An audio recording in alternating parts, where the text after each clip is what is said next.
So what's going on guys, Kades here and welcome back to a brand new video. For today I'll show you the best Elder Scrolls Online tier list for solo players.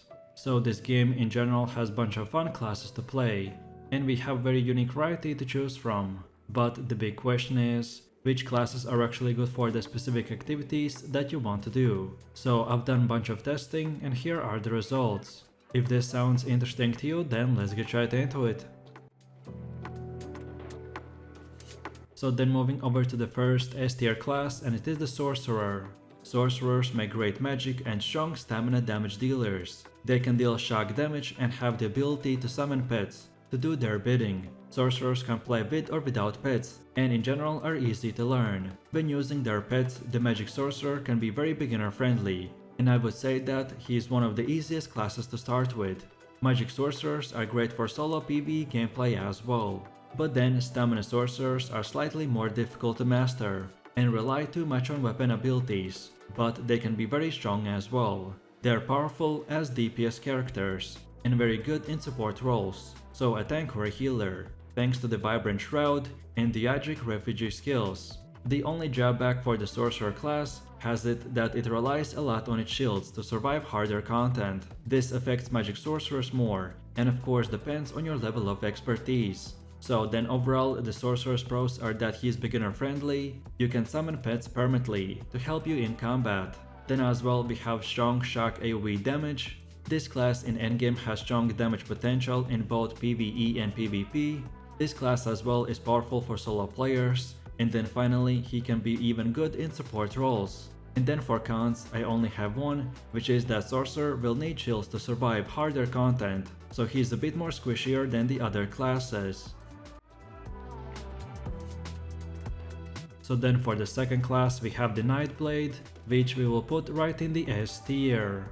Nightblade is the rogue/assassin type of character. He is the only class with an ability to cloak in game.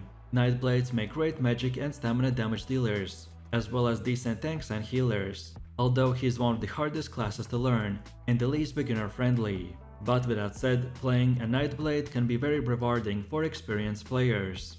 Thanks to their stealth capabilities, they are also perfect for gank, aka surprise attack PvP builds. This is a popular class because of their stealth and roguelike elements. Their arsenal excels in attacking and executing single targets. So if you're into stealth PvP, then the Nightblade class is the best option for you. Thanks to the shadowy disguise, you can stay hidden and strike at the right moment. Overall, the Nightblade pros are that he has good stealth skills that can easily run into or escape fights. Then as well, this class is great for solo gameplay. We get to use hard-hitting single target abilities and executes. And then finally, Nightblades have the strongest ganking PvP builds in the game. And then the cons are that they are hard to master, so not beginner friendly. Then as well, they rely on proc skills / light attacks weaving a lot. Then you have to use stealth to survive in PvP. And lastly, by using this class, you're mainly limited to only PvP content. And then for the last and final C tier class, we have the Templar. Templars make excellent healers, strong magic and stamina damage dealers, but mediocre tanks. The Templar has access to mostly magic based spells and several support skills to assist you and your group. This is a very good class for solo PvE gameplay and quite beginner friendly, especially if you're into healing. Even though Templar is not the best class for tanking, it is still the closest to a paladin-like class in ESO, thanks to all of its healing and support spells. Both stamina and magic damage dealers rely too much on puncturing strikes and its morphs for damage. Like the Arcanist, Templars deal magic damage as well, and offer several strong AoE skills for damage or support. Overall, the Templar pros are that they are excellent healers, they can do decent magic and stamina damage. Then as well, they have a lot of magic based damage and support spells. They are the best for AoE based builds. As I've mentioned, this is the only class that you can create a self-healing paladin build. And finally, this class is great for solo gameplay. But then on the other hand, for cons, the Templars are very mediocre tanks, and they depend too much on one offensive skill, called the puncturing strike, that pretty much every single build has to use. So then for the next class we have the Arcanist, which we will put in the A tier. The Arcanist is a flexible class. with its own unique feature, the crack system. Specific Arcanist skills will generate the cracks, while others can consume it to strengthen their effects. Utilizing the cracks is vital for an effective Arcanist build, but also makes the class dependent on the system. Several strong Arcanist skills use your primary resource, which makes them great for both stamina or magic-based builds. This class relies a lot on magic-based abilities, and can make strong damage dealers in every setup. The Arcanist can also shine as a support class, thanks to its many buffs and debuffs. Tank and healer Arcanists have also several tools to assist their group, and can be an asset in harder content. If you enjoy magic-based damage in ESO, then the Arcanist is one of the best classes to pick. Their crack system is great for creating strong damage combinations, but also makes the class dependent on it. So our main gameplay will revolve around generating cracks to consume and deal more damage or get additional effects. Overall, the Arcanist pros are that he has skills that uses the primary resource. We can do great combos thanks to the crack system, we have very strong magic damage, and if we want to go as a support, then we have good buffs and debuffs. And then the cons are that Arcanist is very dependent on the crack generation, and in the endgame builds, he will run into magic sustain issues. So then for the 5th class we have the Warden, which gets to be placed right in the A tier. Wardens make decent stamina and magic damage dealers, as well as tanks and healers. This is an easy class to learn, with access to several helpful heals, buffs and debuffs. This class's frost-based abilities can help you to create fun Frost Warden Mage and a Frost Tank build. Wardens will need a Frost Staff to achieve the best damage, so overall he's a good class for every role in PvE or PvP gameplay. Very good for solo PvE class as well. Beginner friendly thanks to their several support skills. Their bearer ultimate is great for damage, but can act weird sometimes. They can mix and match stamina and magic based skills with success, which will make them perfect for hybrid builds. The Warden is an amazing class if you are fond of frost damage. This is the only ESO class that can create a reliable frost DPS build.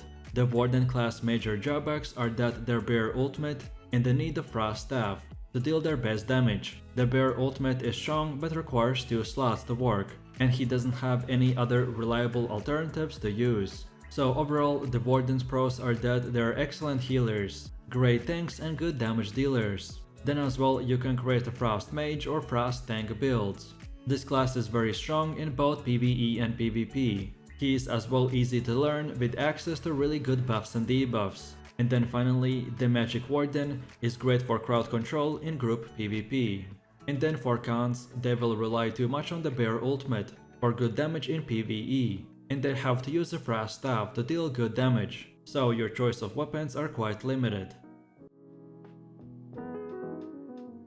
So then for one of the last classes we have the Jagon Knight, which we will put in the B tier. Jagon Knights make excellent tanks, very strong magic and stamina damage dealers, but poor healers. This is a quite sturdy and beginner friendly class, especially if you are into tanking. This class has access to fire, earth and poison damage based skills. Each element suits a specific role better and will help you to create an appropriate build. In general, fire goes with magic damage dealers, poison for stamina damage dealers and earth for tanking. This class can also be a great choice for damage over time abilities. The Magic Jagon Knight is the closest to a pure fire damage in ESO, but as I've said, this class doesn't make a good healer, because they simply lack the appropriate skills to perform well in that role. Their skills are quite resource consuming, as well as they have to cast their ultimate often to restore resources, which by itself is not a big problem, but still you will have to take this aspect of the class into consideration when creating your character. Finally, both melee based or magic Jagon Knights perform better when they are in melee range from their target, which might be a problem if you wish to play as a ranged magic DK. So overall, the Jagon Knight pros are that they make excellent tanks, they can be strong magic and stamina damage dealers for both PvE and PvP. Then as well, this class is sturdy and beginner friendly. You get a big variety of spells to choose from, they're good for damage over time based builds, and then lastly they are as well great for solo PvP gameplay, thanks to the fire, poison and earth skills. And then for the last and final C tier class we have the Necromancer. The Necromancer has access to every elemental damage type in game, so fire, shock and ice, as well as poison and disease damage based skills. It can also summon minions like the Sorcerer to assist in combat. However, the Necromancer's minions are not permanent, because they only last for a few seconds, and then they will require significant micromanagement, which makes this class harder to learn. Necromancers make great tanks, healers, and decent stamina and magic damage dealers. This class has access to several support skills that will be very helpful for every single role. Necromancers make decent damage dealers, but with a complex rotation because of the constant minion resummoning. You also get access to several types of damage and their status effects, so overall this class is quite good in support roles too. In general, the Necromancer's pros are that they are good at dealing damage, but will require practice. Then they are good at tanking and healing, they get access to elemental, poison, and disease damage skills, they can summon minions to attack and heal, and lastly they have very flexible gameplay. But then on the other hand, for cons, they can summon permanent pets like the Sorcerer. Then as well you will have to use a lot of micromanagement because of the minions. Then on top of that, this is a quite hard class to master, and then lastly they will rely too much on the blast bone skill, and that's about it. So with that said, I really do appreciate everyone for watching guys, and I hope you enjoyed it. If you have any suggestions, feedback, or other good ESO builds or guides that you would like to see in the next video, then feel free to leave your comments in the comment section down below. And while you're doing that, please click like, subscribe, and enable that notification bell, so this way you could support the channel and not miss any more amazing content. With all this said, you have an amazing day, and I will see you in my next video, so take it easy, peace.